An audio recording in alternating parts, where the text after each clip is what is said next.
Metaphysics is a study of reality. We're looking at our philosophers ontologically. Ontologically, some philosophers are monists, some are pluralists, and some are dualists. We've had some time to look at the monists. Now let us spend some time looking at the pluralists. The belief there are many fundamental substances. There are many stuff of which things are made. Today, I would just like to look at Leucippus and Democritus. They represent the exact same theory. This theory has been is very significant. Notice the date, the time when these philosophers worked. 580 BC for 528 BC, 460 BC to 370 BC. As you know, when looking at before the coming or before Christ, the bigger the number, the more negative it is, the further back in time you are. So Leucippus actually began the whole theory. In fact, he is the founder of the theory. He actually wrote a book on the theory. But historically, most people were introduced to the theory through Democritus, all right? So nowadays, we want to present both individuals because most of the interpretation we have come from Democritus, but he didn't actually originate the theory. Democritus could be seen as the student, and Leucippus is the actual founder of the theory. It's a very wonderful and great theory and grounding theory, all right? So think of yourself right now in the world you live in right now. Think of the physical objects around you, right? Think of physical objects. Take any physical object, a piece of paper, a spaghetti, a grain of rice, take anything. Take your shirt and ask yourself, if I were to rip this shirt apart into smaller and smaller parts, could I keep ripping that shirt forever or do I come to an end? Are physical objects infinitely divisible? You can divide that stuff forever and ever and ever, okay? There are two logical possibilities. You can say, yes, something that's finite, like a piece of paper, finite means it's limited in size, can be made of infinite stuff, huh? That's one answer. You could say yes. There's two options, really. You could say no. That piece of paper can be broken into smaller parts, but there are smaller parts to it. There should be a third option here, but the ancients after Parmenides did not consider that to be relevant, all right?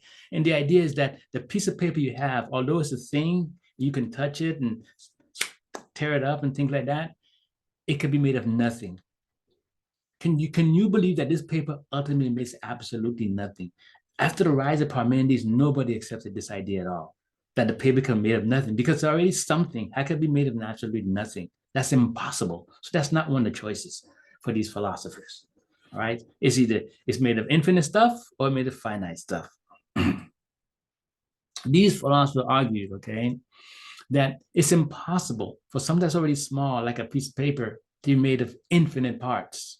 That doesn't make sense. If it's an infinite part, it should be infinite inside. There are some philosophers who argue for this, but they argue for it mathematically because they say the numbers are infinitely divisible. Okay, so if you took the two in the papers, then and you divide mathematically, you can divide forever. Okay, they're looking at it through abstract entities called numbers.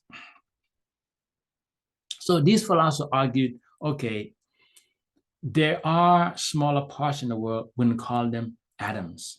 These philosophers are known as the atomists. This is a theory of atoms. I know many of you, and even I, until I went into the history, had to believe that the theory of atoms come from science. It did not. It's always belonged to the house of the mystics and the philosophers. It belonged to the alchemists. It belonged to ancient theories of reality in India. They talk about the atom directly, explicitly, thousands of years old. And it belonged to the philosophers, the Western philosophers here. All right. It is a mystical idea, mystical in the sense that you see it through pure intelligence, like I've given you the argument right now. You don't need to experience the atom. You can't experience the atom with your senses. You understand that things are made of stuff, and you do a deductive argument, deductive reasoning, and come to the conclusion they are smaller parts. You're not claiming to touch them, see them, or anything like that, but they exist. It's impossible for it to be otherwise. They are smaller parts, and we call them atoms. This is pure intelligence, all right? And philosophers had this idea, as I mentioned before, since 500 BC. This is part of the thinking, all right? The theory of atoms is one of the theories philosophers are looking at. It's not until the 1800s that scientists pick up on the same idea, okay? By that time, they have some practical explanation to believe in the atoms.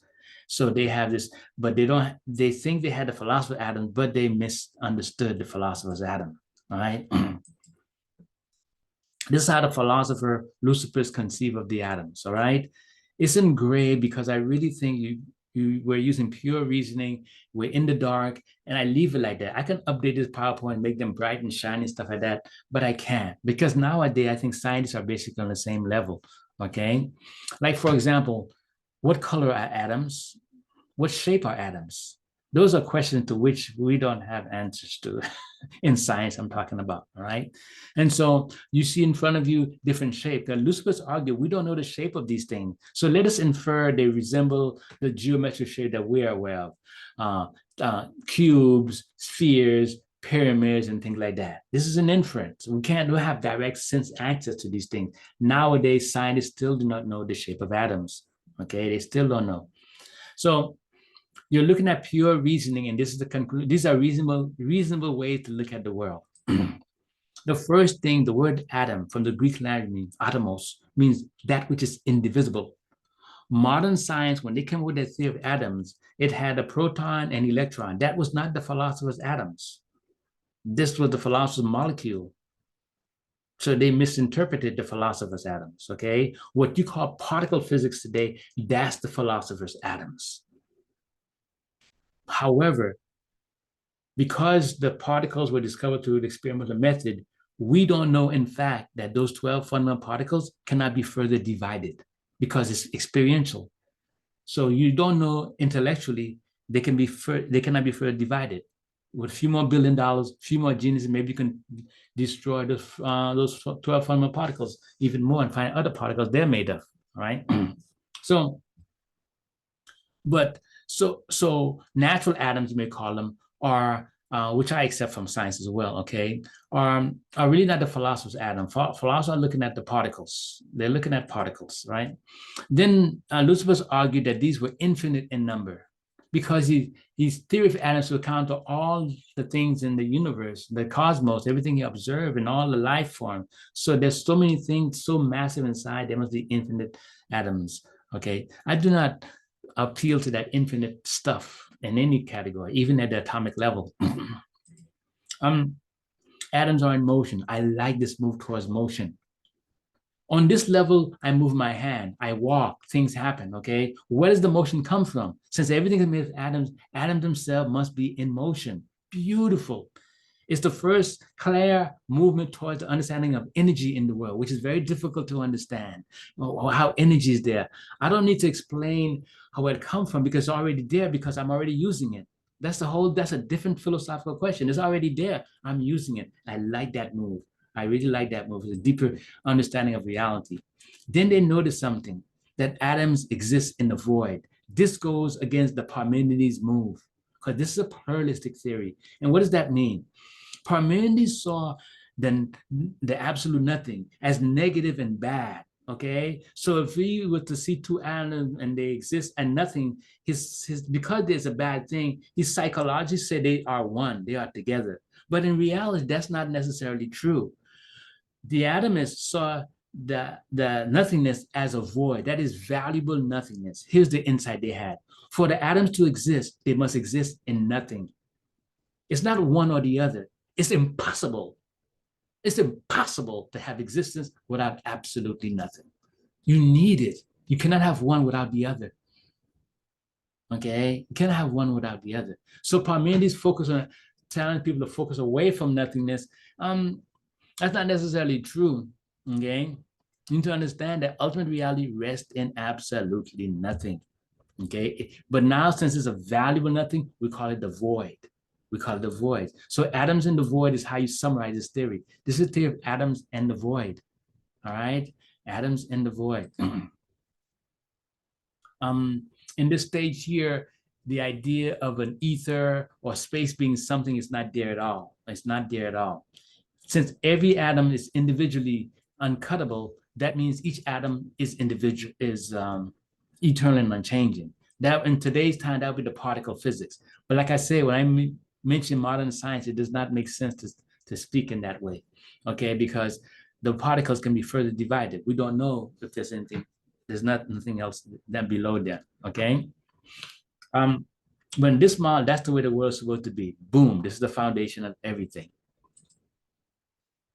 Now, why didn't this theory, is so ancient, why did it take so long for scientists to embrace it? The great philosophers at that time, the deep thinkers, wanted a good explanation of cosmology, why things become the way they become. This theory does not offer that. Random combination is all it has. The entire world, a giant elephant you see, is these particles, this non-living stuff somehow come alive.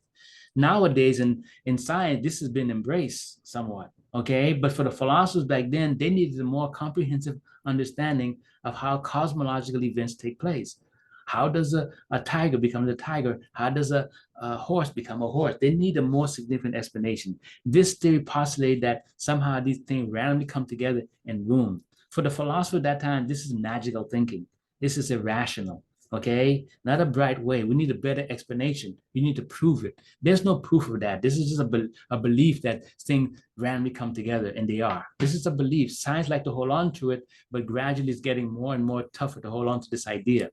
And because of that, many philosophers ignore the theory of atoms. They embrace the atom in certain ways, but they didn't fully embrace this random.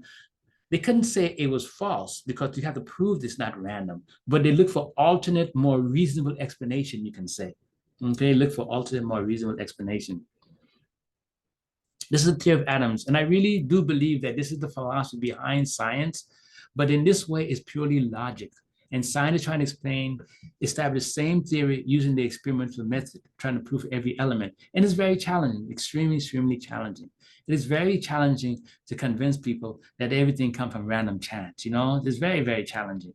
Everyone kind of beat themselves on the chest, feel happy about it, blah, blah, blah, blah, blah. But they all know in the back of their mind, something is wrong. That's saying that everything, right now we have a lot of order, but everything comes from complete chaos. Most of people who actually hold on to that very seriously, they slide into mathematics, which is an abstract concept, okay? Modern science really embraces two things: the fundamental theory about atoms that I just explained here, and the idea that numbers are fundamentally real. That comes from another philosopher, Pythagoras, who we are going to look at on our next exploration into the pluralists.